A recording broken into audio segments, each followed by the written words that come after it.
11वां मूल कर्तव्य है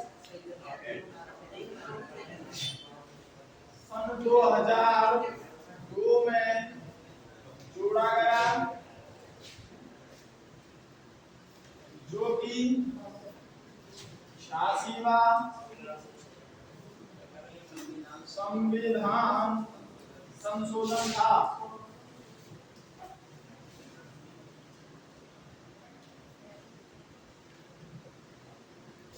ठीक है, इसके अलावा और कुछ शब्द भी जोड़े गए थे, ध्यान रखना। जोड़ना और हटाना, इनमें से एक प्रश्न आना निश्चित है।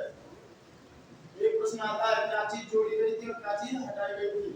अच्छा, निश्चित तौर पर ये ध्यान रखना, मैं ये नहीं कहूंगा कि ये 100% सही है, लेकिन मैं ये कहूंगा कि 99.99% सही है कि 42वें संविधान संशोधन में चीजें जोड़ी गई थी और 44वें संविधान संशोधन में चीजों को बात समझ में आ गई। अगर दिमाग में नहीं आवे तो पूछो, तब क्या याद है, नहीं तो एग्जैक्ट में याद कर लो।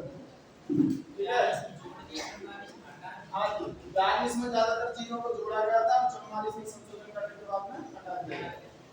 जैसे कि 44 में संविधान संशोधन के तहत अनुच्छेद 31 को हटाया था कि नहीं, ठीक है ना। और उसके अलावा हमने 2002 में इसको जोड़ा था। अब देखिए 42 में संविधान संशोधन में एक चीज और जोड़ी गई थी, भारतीय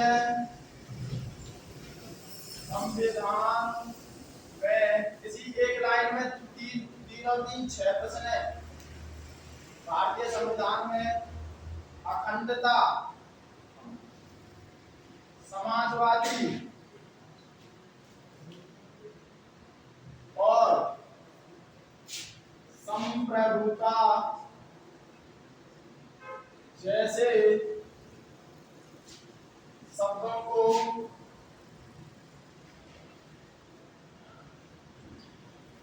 बयालीसवें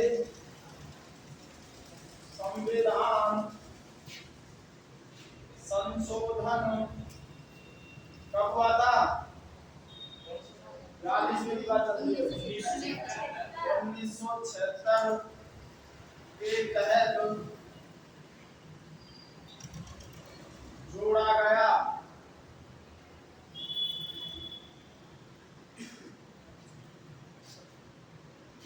देखिएगा, भारतीय संविधान में अखंडता शब्द जोड़ा गया था कब? 42वें संविधान कब हुआ था? 1976। समाजवादी शब्द कब जोड़ा गया था? कौन से संविधान संशोधन में? संप्रभुता शब्द कब जोड़ा गया था? कौन से संविधान संशोधन में? 42वें संविधान संशोधन। ठीक है, या फिर इनका जोड़ा भी आ सकता है, अखंडता, समाजवादी और संप्रभुता शब्द कब जोड़े गए थे, या फिर 42वें संविधान संशोधन में जोड़ा गया था। 42वें संविधान संशोधन में जोड़ा गया था। ऑप्शन कैसे देगा? ऑप्शन ए में देगा आपका अनुच्छेद 31, ऑप्शन बी अखंडता, समाजवादी, संप्रभुता, या फिर इनको अलग अलग दे देगा, एक एक ऑप्शन में लास्ट दे देगा उपरोक्त। समझ में आ गई? तो इस प्रकार से क्वेश्चन इसमें बन सकते हैं। इन शब्दों को इसमें जोड़ा गया था। ये था आपका भाग 4 के, भाग 4 के। पहला भाग समूह राज्य क्षेत्रों का वर्णन करेगा, दूसरा भाग नागरिकता, तीसरा भाग मौलिकता, चौथा भाग नीति निर्देशक तत्व और मूल कर्तव्य। यह में आ जाएगा और वो 4। अब बात करेंगे 5, भाग 5, जो कि बहुत ज्यादा बड़ा है। अच्छा, भाग 1 कहां से कहां तक का अनुच्छेद आते थे? 2 में, 3 में, 13 से आना चाहिए लेकिन 14 से आते हैं। 14 से 35, और फिर भाग 4 35 से 51। और भाग 4 का के 51 के। ठीक है, 51 तक हो गए ना। अब बात करेंगे अनुच्छेद 52। 52 का पता है ना आप लोगों को सबको? हाँ, बता दें।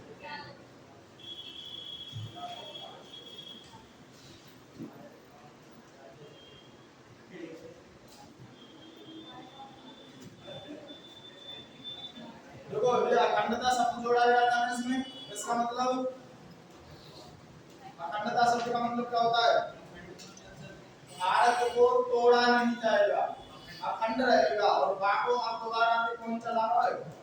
मोदी अभियान चला रहा है, अखंड भारत बना निकाले। अखंड भारत की शपथ लिया मोदी ने, पता है कि नहीं आपको? ठीक है, चलिए भाई बताइए शपथ कहाँ लेता है मोदी? जब मोदी को बढ़ाएंगे, अभी राष्ट्रपति कर रहे हैं भाग कौन सा कर रहा है? 5 किससे संबंधित है?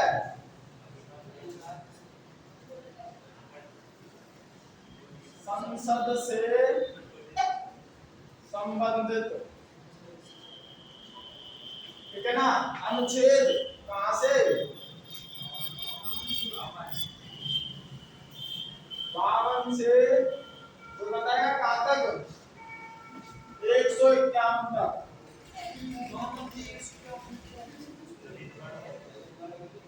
मैंने पहले बोला था ये थोड़ा बड़ा है, तो 52 से 151 बात करते याद राष्ट्रपति की करते थे या जैसे सॉल्व करते थे? फिर तो 52 थे और कहां पहुंच जाता हूं? राष्ट्रपति की बात करते तो 52 थे और 62 तक, ठीक है ना? बाकी बात 63 में राष्ट्रपति आ जाता हूं, लेकिन संसद की बात करें तो संसद के 3 अंग होंगे। अब इधर समझ लीजिए एक बार, ये उतार लिया, अब समझ लो। संसद, संसद के कितने अंग होते हैं? नंबर 1 राष्ट्रपति, इसका अभिन्न अंग कहलाता है, इसको अलग नहीं कर सकते, अभिन्न अंग। नंबर 2 लोकसभा, भैया राज्यपाल दबा दो जब हम क्या पढ़ते? विधानमंडल, विधानमंडल। और नंबर 3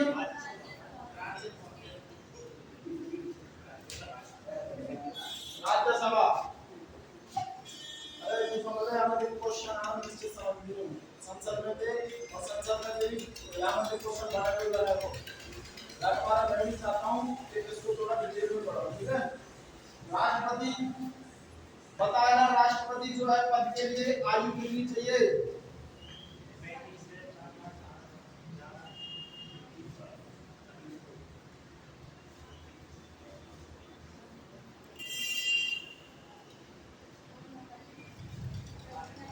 कितनी आयु चाहिए? कम से कम, न्यूनतम 34 वर्ष का आदमी राष्ट्रपति कम से कम कितनी चाहिए? जाके काले कितनी चाहिए? लो कार्यकाल कितना होगा आपको, ठीक है ना? लोकसभा, लोकसभा सदस्य बनने के लिए कम से कम न्यूनतम आयु कितनी चाहिए? कम से कम 25 वर्ष। कितनी चाहिए? 25 वर्ष। कार्यकाल कितना होता है लोकसभा सदस्यों का?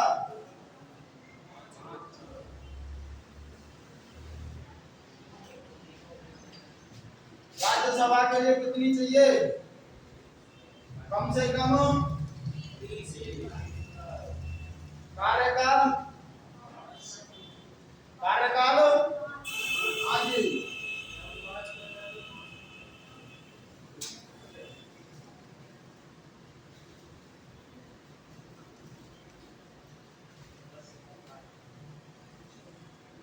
इसमें होता है।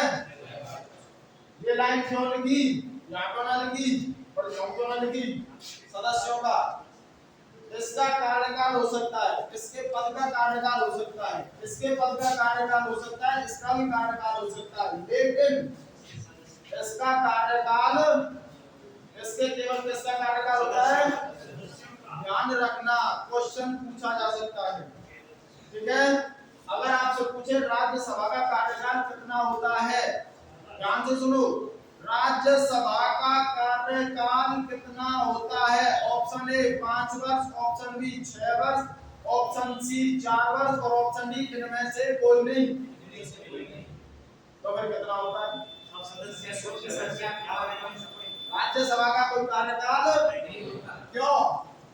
क्योंकि देखिए ये कैसा है, अस्थायी सदन, कैसा है? और ये कैसा है? भंग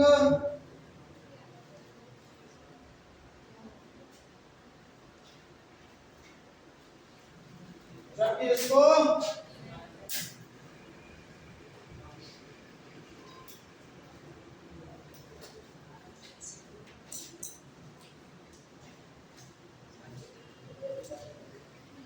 देखिए अगर इसको भी भंग कर सकते, लोकसभा को भंग किया जा चुका है और जा सकता है, अर्थात जो मोदी चल रहा है ना, लोकसभा जो चल रही है वहां लोकसभा को भंग किया जा सकता है, उसके सदस्यों को एक साथ बर्खास्त किया जा सकता है, ठीक है।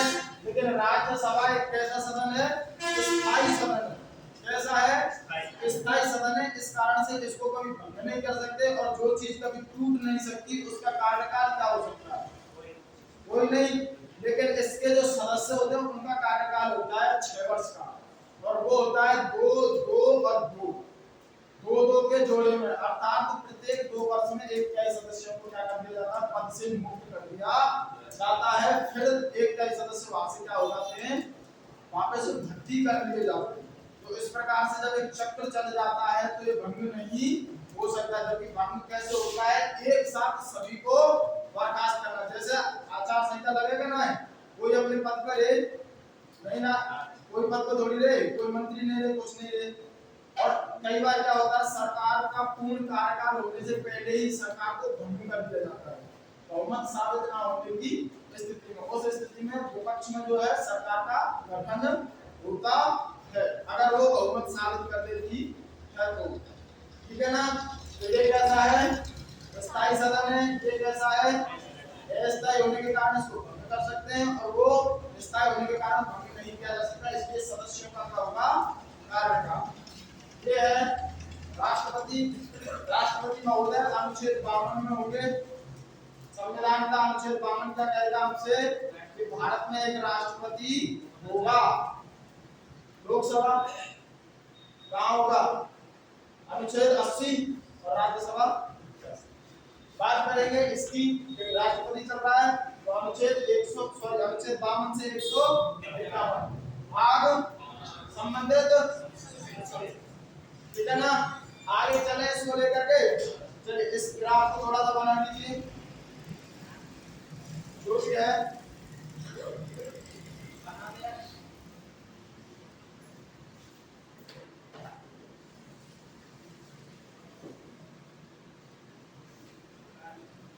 अच्छा देखिए, इसी के साथ साथ ध्यान रखना, आप जब संसद पढ़ रहे हो ना, संसद इतने ध्यान से पढ़ियो कि संसद तुम्हें याद हो जानी चाहिए।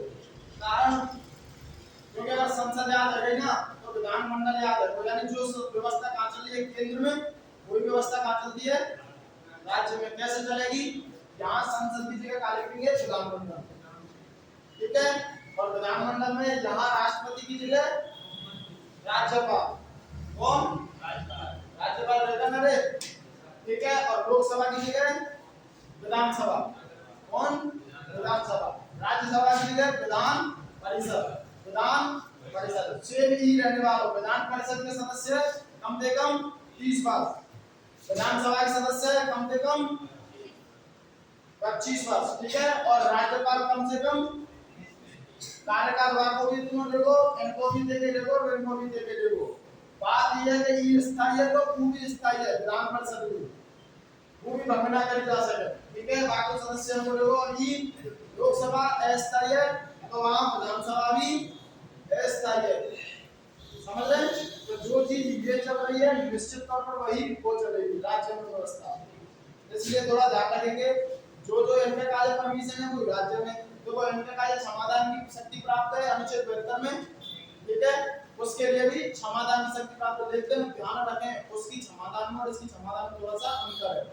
ये व्यक्ति को, फांसी वाले व्यक्ति को भी मुक्त कर सकता है अगर इसको लगे तो, वो ऐसा नहीं कर सकता, वो सजा को कम कर सकता है, ठीक है ना। कि यूपीएससी के सदस्य की नियुक्ति करेगा, वो आरपीएससी के सदस्य की नियुक्ति करेगा। ये भी अनुसूचित जाति जनजाति सदस्य की केंद्र में पूरा, ठीक है। तो जो भी चीज ये करेगा वही चीजें लगभग वो करेगा, लेकिन वो छोटे स्तर पर अब ये करेगा। ये भी शासन का अध्यक्ष होता है, वो भी शासन का अध्यक्ष होता है। एक देश में राष्ट्र अध्यक्ष होता है, वो राज्य में शासन अध्यक्ष होता है, ठीक है, मुख्यमंत्री के तौर पर। यानी काम मुख्यमंत्री करेगा, लेकिन साइन कौन करेगा? राज्यपाल। बता दें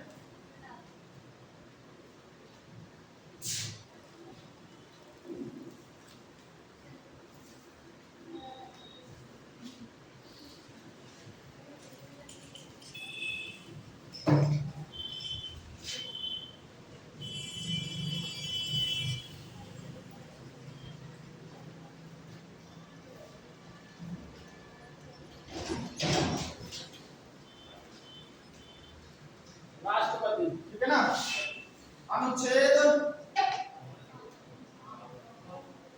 52, पहले मैं अनुच्छेद लिखा देता हूँ, राष्ट्रपति कहाँ से संबंधित है। अनुच्छेद 52 से लेकर के और 62 तक। लेकिन ध्यान रखना, इसके बाद भी राष्ट्रपति कहीं ना कहीं हस्तक्षेप करता रहता है। जैसे अनुच्छेद 72 में उसकी क्षमादान की शक्ति, अनुच्छेद 352, 356, 360 आपातकाल लगता है तो राष्ट्रपति महोदय को लगाएंगे, ठीक है ना। तो आपातकालीन शक्तियां हैं इसकी, तो कहीं ना कहीं इसके और भी हस्तक्षेप, लेकिन रेगुलेटरी कहां से? 52 से और 62 तक। उसके बाद 63 में उपराष्ट्रपति पद का उल्लेख मिलता है आप लोगों को, ठीक है। तो अनुच्छेद 52, भारत में राष्ट्रपति पद का उल्लेख, राष्ट्रपति का जो पद है वो किसमें है? अनुच्छेद 52 ये कहता है कि भारत में एक राष्ट्रपति होगा, होना चाहिए, नहीं होगा, ठीक है ना। उसने साफ साफ कह दिया राष्ट्रपति आपको रखना ही है, ऐसा नहीं कर सकते कि आपकी बार सरकार बना राष्ट्रपति के लिए दूसरा अगली बार लेंगे, राष्ट्रपति बनाना पड़ेगा, ठीक है ना। अनुच्छेद 53, अनुच्छेद 53 क्या कहता है? तो राष्ट्रपति जो बना दिया पर वो करना पाए तो कुछ कोवर दो पहले। तो ये क्या कहता है? समस्त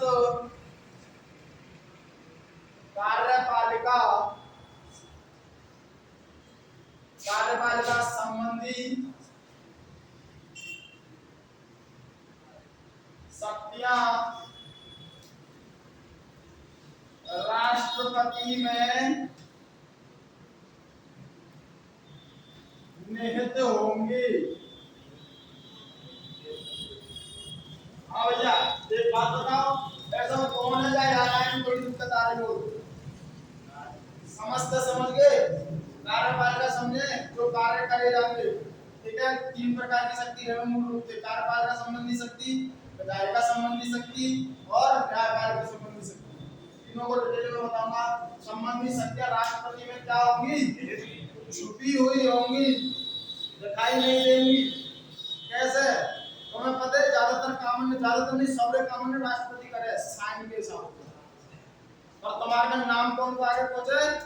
प्रधानमंत्री नरेंद्र मोदी को आगे। समझ रहे कि नहीं? मतलब छुप कौन में रही है? राष्ट्रपति में, लेकिन काम कौन करता है? इसीलिए राष्ट्र का अध्यक्ष कहलाता है कौन? जबकि शासन का अध्यक्ष कहलाता है प्रधानमंत्री। शासन को चलाएगा कौन? पर सिग्नेचर कौन होंगे?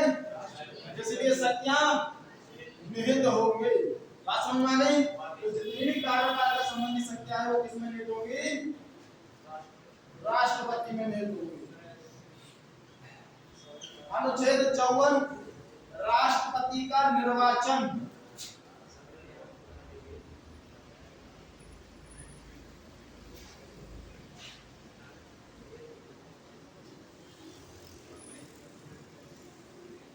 निर्वाचन जो मंडल होगा राष्ट्रपति का, ठीक है ना, राष्ट्रपति का निर्वाचन मंडल कि इसके जो चुनाव होगा, इसका जो निर्वाचन होगा उसमें कौन कौन भाग ले सकता है? कौन भाग लेता है?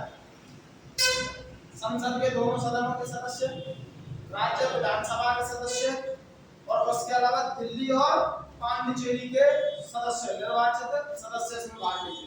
दिल्ली और पांडिचेरी को अलग से जोड़ा गया था, ठीक है ना। तो दिल्ली और पांडिचेरी के निर्वाचित सदस्य इसकी उसमें भाग लेंगे। ये कौन बताएगा आपको? अनुच्छेद 54। और कोई भाग ना ले सके। तुम मिलाओ जाके भाग दो ले, तुम राष्ट्रपति थोड़ी चुने, लेकिन अप्रत्यक्ष रूप से तुम ही चुने। सांसद भेजेगा ना चुन के, विधानसभा में तुम विधायक भेजेगा ना चुन के, भेजे ना, फिर वो तुम्हारा कैंडिडेट है, मतलब तुम्हें तो चाह रही सरकार बननी चाहिए, वहां वो उसका गठन कर देते हैं बहुमत वाली सरकार का। अनुच्छेद 55 सदस्य भाग ले लेंगे। सब वोट कैसे डालनी है, वोट कैसे डालनी है, या चीजें कौन बताओगे? अर्थात राष्ट्रपति के निर्वाचन संबंधी पद्धति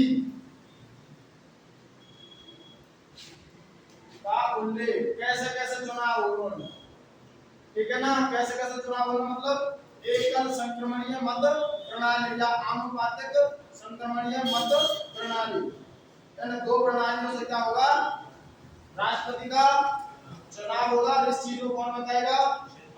अनुच्छेद 55। प्रत्येक मन भूमि ये करा रहा हूं जाकर मारे, ताकि तुम लोग क्या है कि कंफ्यूज नहीं हो। बात समझ रहे हो कि नहीं? इतना भी नहीं बोलना। हाँ, मैं कुछ इंपॉर्टेंट लगाऊंगा। देखो इसको फुल इंपॉर्टेंट लगा दूं। राष्ट्रपति में से पूछेगा तो एक अनुच्छेद 52, 58, 352, 356, 360 इनमें पूछेगा, ठीक है ना। लेकिन रिलेटेड इससे करा देता हूं क्योंकि समय आपके पास बहुत है, और निश्चित तौर पर बता देता हूं यहाँ से कोचिंग करने के बाद ना मैटर में खुद ही नहीं छोड़ रहा, अनुच्छेद बाय अनुच्छेद कर रहा हूं, ठीक है ना। तो कोई आवश्यकता आपको नहीं पड़ेगी अगर ठीक से पढ़ोगे। चीजें वही रहती है, जो मैं करा रहा हूं वही वो कराएंगे आगे जाकर, ठीक है ना। अनुच्छेद 55 है, जो ना मेरे का अलग है, कोई और टीचर को अलग है, तुम्हारा का अलग है, सबके का अनुच्छेद 55 वही रहने वाला है। अनुच्छेद 56,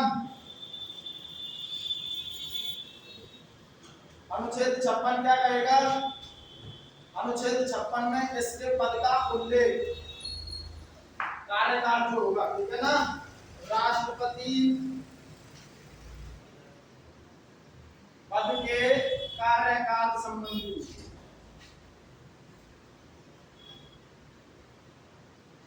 कार्यकाल समझ गए ना? समझे? कितने वर्ष को? 5। कौन बतावेगा? समझ गए ना? चीजें वही है जो दिखाती है, लेकिन अनुच्छेदों के अनुसार एलिमेंट को रख दिया गया। अनुच्छेद 57, अनुच्छेद 57 क्या करेगा?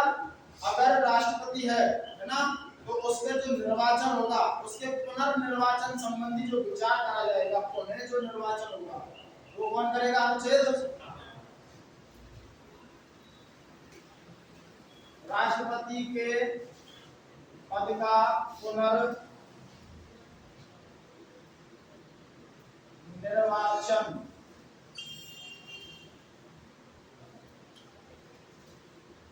राष्ट्रपति के पद का पुनर्निर्वाचन संबंधी जो है अनुच्छेद कौन सा है?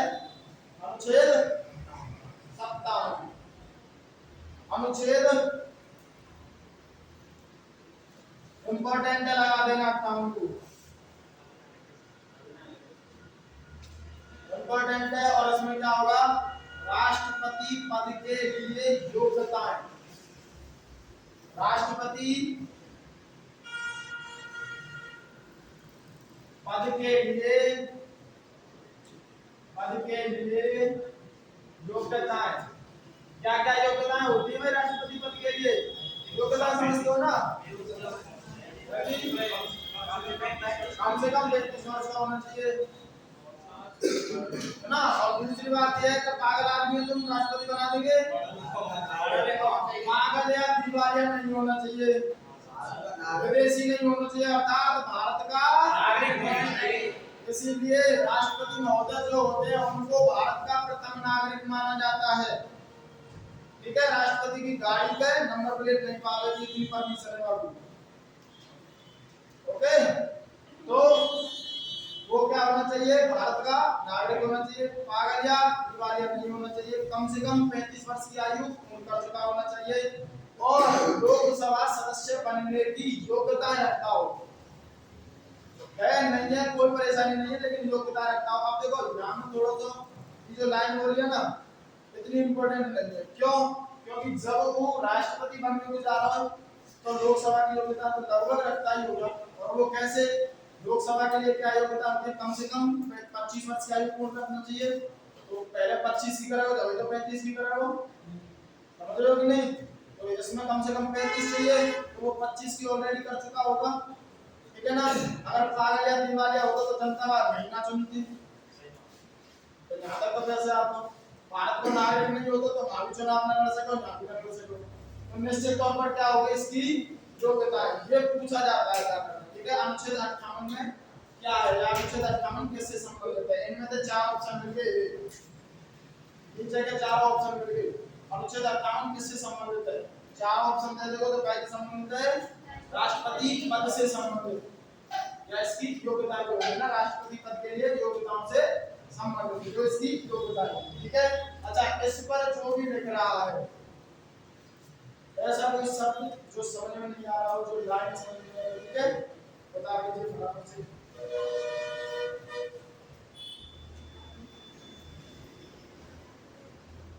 ध्यान रखिए, जो चीज तुम्हारे दिमाग में घर कर जाए, दिमाग में एक बार बैठ जाए, बात बैठा लीजिए, नहीं बैठे तो ई में डालना और ई में डालना, ठीक है? और लगभग लगभग 60% चांस होते हैं कि कभी-कभी कार्यपालिका संबंधी समिति पूछ लेता है, वो घुमा फिरा गए। राष्ट्र अध्यक्ष कौन होता है? शासन अध्यक्ष कौन होता है? शासन कौन चलाता है? प्रधानमंत्री चलाएगा, ठीक है? तो फिर प्रधानमंत्री चलावे हो तो शक्ति कौन के पास है? हम लोग के प्रधानमंत्री के पास, तो शक्ति किसके पास है?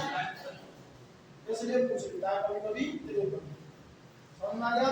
तो कार्यपालिका की जितनी भी शक्ति होगी वो किसके पास है? कोई भी देश से संधि होगी, भले मोदी जी कर जाए, और हस्ताक्षर कौन मिलेंगे? तो या का मतलब इनडायरेक्टली काम राष्ट्रपति का ही हुआ। अगर उन्होंने मना कर दिया तो नहीं होगा, लेकिन अमूमन ऐसा होता नहीं है। क्यों? क्योंकि भारत में जिस पार्टी के प्रधानमंत्री जी होते हैं लगभग उसी पार्टी के कौन होते हैं? राष्ट्रपति। विपक्ष सरकार नहीं बनती है, समझ रहे हो कि नहीं? क्यों? क्योंकि लोकसभा राज्यसभा सदस्य बांटेंगे। अब लोकसभा में जाकर बहुमत होगा तो प्रधानमंत्री हो, तो प्रधानमंत्री कौन होता है? लोकसभा में बहुमत दल का नेता, है ना? तो जब लोकसभा में बहुमत बीजेपी को, राष्ट्रपति भी बीजेपी के होगी, सदस्य कौन मिलेंगे? बीजेपी की तरफ से। समझ में आ रही है बात? बता दें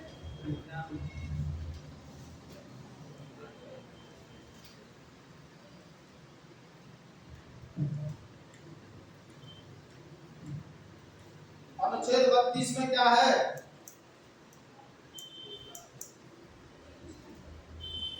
अनुच्छेद 32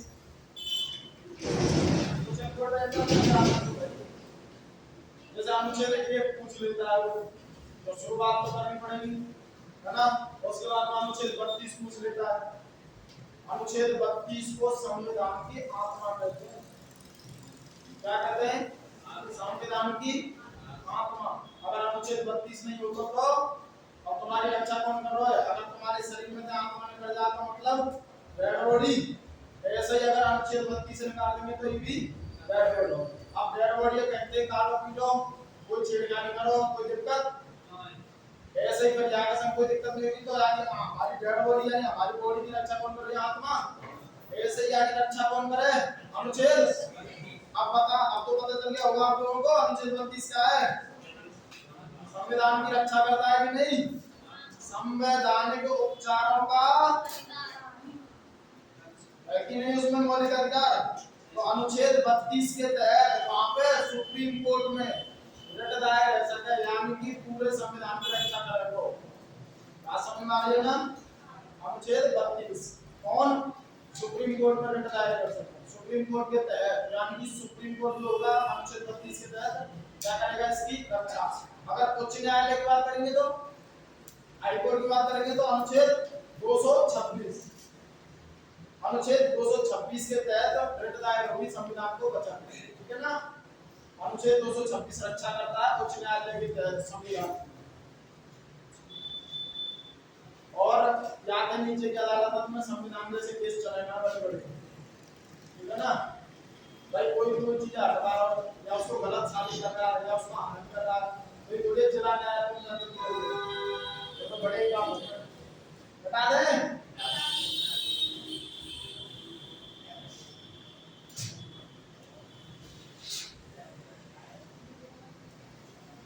कहां तक हो गए अनुच्छेद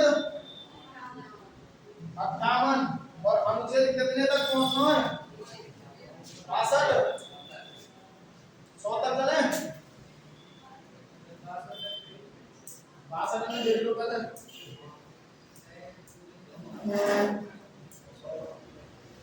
अनुच्छेद 59 58 हो गया था ना 59 राष्ट्रपति पद के लिए शर्तें ठीक है कुछ ऐसे शर्तें होंगी जैसे जमानत की राशि जमा कराने में ना कराने वो लड़ाई का जब ना तुम्हारा ब्यौरा देंगे क्या क्या है कि आपकी संपत्ति कितनी है तो कुछ शर्तें भी होती है राष्ट्रपति पद के लिए शर्तें कौन बताएगा अनुच्छेद कौन सा अनुच्छेद 60 राष्ट्रपति पद का उल्लेख व्याख्या है इसमें ठीक है 61 अनुच्छेद 61 एक बार ऐसा और एक राष्ट्रपति तुमने चुन लियो सब कुछ बढ़िया चल रहा है और ऊपर वाला नहीं करे जब 5 साल है तो पहले राष्ट्रपति जी को एरोप्लेन को टिकट कर दिया एरोप्लेन को टिकट कर दो तो दिक्कत आ जाएगी ना उस स्थिति में क्या होगा भाई लाभ और हानि दोनों चीज होनी चाहिए अभी तो तुमने सामने सकारात्मक बिंदु देख लिए अब अगर राष्ट्रपति जी आकस्मिक पद रिक्त हो जाते हैं तो उस स्थिति में क्या होगा ये बताएगा अनुच्छेद 60 आकस्मिक पद व्यक्ति के संबंध में राष्ट्रपति पद की योग्यताएं नियम शर्तें सब कुछ इसी में है इस प्रकार से ठीक है ना इसी में होंगे कि अगर कोई बढ़ जाता है तो सॉरी राष्ट्रपति जी अगर चले जाते हो राष्ट्रपति जी को भाई अगर राष्ट्रपति महोदय ऊपर वाले की मर्जी के बिना इज्जत से चले जाते हैं ठीक है हाँ तो उस स्थिति में क्या होगा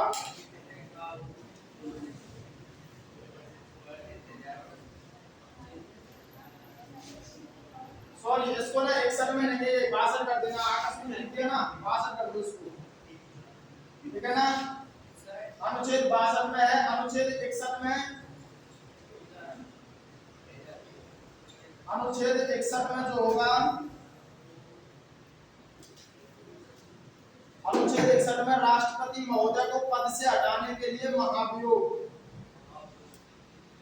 आता है उसके लिए ठीक है राष्ट्रपति महोदय को पद से हटाने के लिए महाभियोग की प्रक्रिया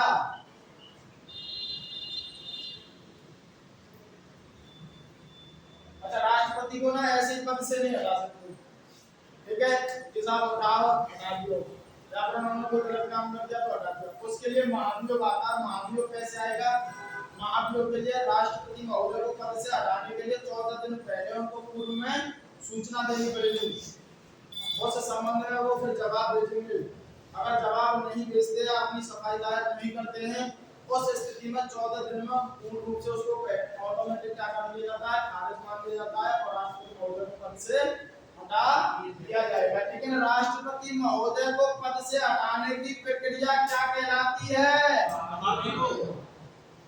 ठीक है और किसमें आएगा अनुच्छेद 61 में अनुच्छेद 62 में क्या आ जाएगा? आकस्मिक पदोन्नति के संबंध में राष्ट्रपति महोदय की। तो अनुच्छेद 52 से अनुच्छेद 62 तक, ठीक है। ये था राष्ट्रपति। राष्ट्रपति को लेकर के कुछ और पूछना है? हो गया सब कुछ? अरे अभी तो शुरू भी नहीं हुआ ये।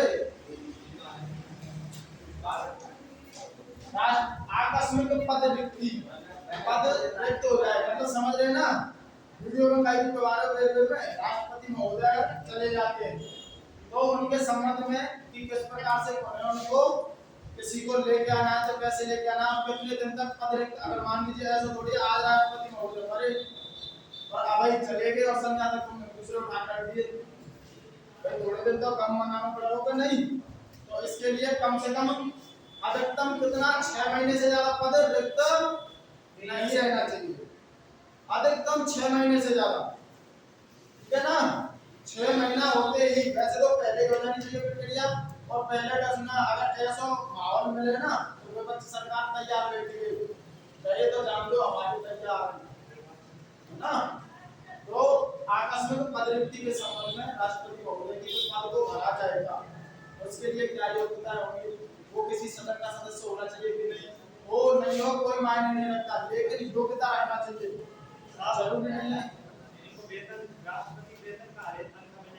राष्ट्रपति का जो वेतन होता है ऑप्शन पे डिपेंड करेगा। अगर आप मुझे ऑप्शन देंगे तो मैं बताऊंगा, नहीं तो मैं हमेशा एक ही शब्द बोलूंगा, संसद द्वारा निर्धारित। और ध्यान रखियो, अगर राष्ट्रपति को वेतन 4 लाख आ जाए, ठीक है, 4 से 5 लाख, अभी फिलहाल 5 लाख मिल रहे हैं, वेतन भत्ते अलग है, भत्ते अलग है। तो अगर इतना आ जाए और मांग हो जाए संसद द्वारा निर्धारित, तो निश्चित तौर पर ठोक संसद द्वारा जो संसद निर्धारित करेगी वो वेतन मिलेगा राष्ट्रपति, ठीक है ना? चलिए बता दें। अब शुरू करते हैं थोड़ा सा अलग चीजें। जैसे राष्ट्रपति होता क्या है, इसके पास पावर होंगी कि नहीं होंगी? अगर पावर होंगी तो कितने प्रकार की होंगी और कितने प्रकार की होंगी? यानी 3 प्रकार की पावर सबको है। राष्ट्रपति न्याय भी कर सकता है कि नहीं? न्यायपाल का संबंधी शक्ति है राष्ट्रपति के पास, अनुच्छेद 72। भाई समाधान दे रहा तो न्याय करते हैं उसमें, ठीक है। राज्यपाल का संबंधी शक्ति है उसके पास, कार्यपाल का संबंधी तो बहुत सारी शक्ति, काम करे वो करेगा। प्रधानमंत्री की नियुक्ति राष्ट्रपति के द्वारा करी जाएगी, तो काम कर लो नहीं कर लो, कैसे होगी? अन्य मंत्रियों के साथ, ठीक है। चलिए बात करते हैं राष्ट्रपति महोदय की। और राष्ट्रपति महोदय जो है, मैंने कहा था बहुत ज्यादा बड़ा हो जाए तो शॉर्ट चीजें याद रख लेना, एकदम अबैते जाते हैं तो सोच रहे हो यार इतना बड़े कैसे याद करके कंफ्यूज नहीं हो रहा। अनुच्छेद 52 याद रखना है, क्या है? राष्ट्रपति का पद, यानी राष्ट्रपति भारत का एक राष्ट्रपति होगा। अनुच्छेद 58 का है, उसके पद की योग्यता है, ठीक है ना? अनुच्छेद 61 को याद रखना है, क्या है?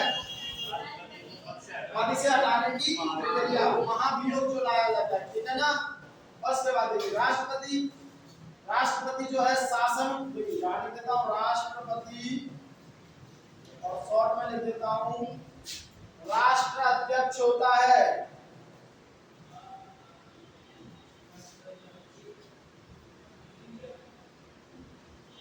क्या होता है ये? राष्ट्र अध्यक्ष, जबकि शासन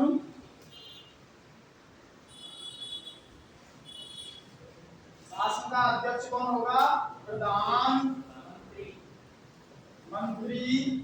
होता है, ठीक है। दूसरा, राष्ट्रपति महोदय को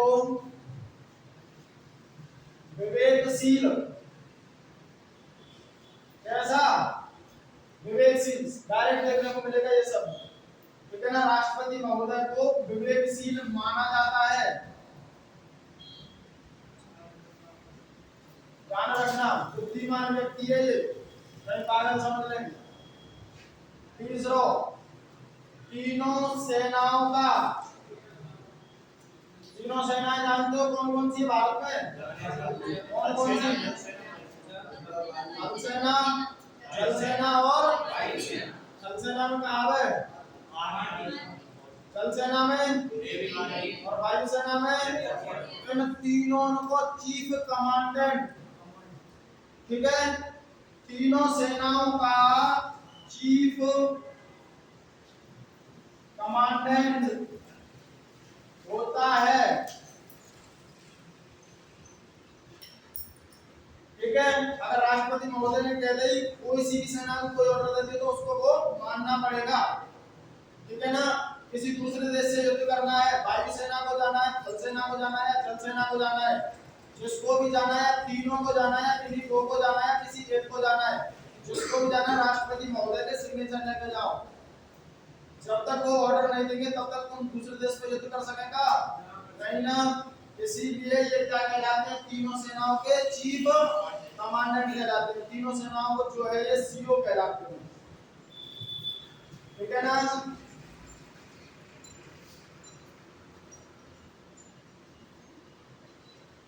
राष्ट्रपति महोदय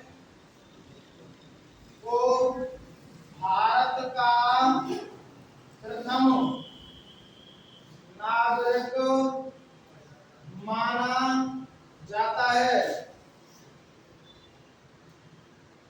प्रथम नागरिक कौन होगा भारत का? राष्ट्रपति महोदय, यानी उसके पास भारतीय नागरिकता है, उसको प्रथम नागरिक माना जाता है। विवेकशील कौन माना जाता है? राष्ट्रपति। विवेकशील क्यों माना जाता है? कई फैसले वो खुद से भी ले सकता है बिना किसी की सलाह पर, ठीक है ना। जैसे अनुच्छेद 72, कोई से कोई सलाह मशवरा नहीं करे। अगर वह लड़ो तो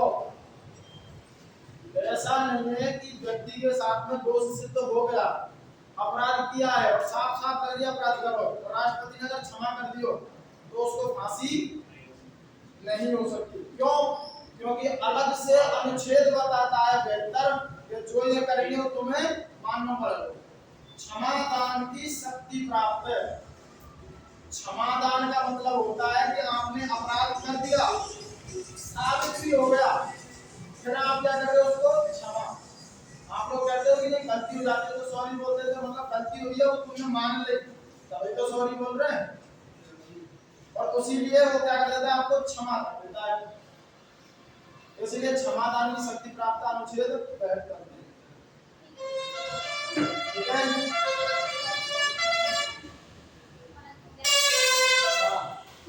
इसको बंद कर दीजिए।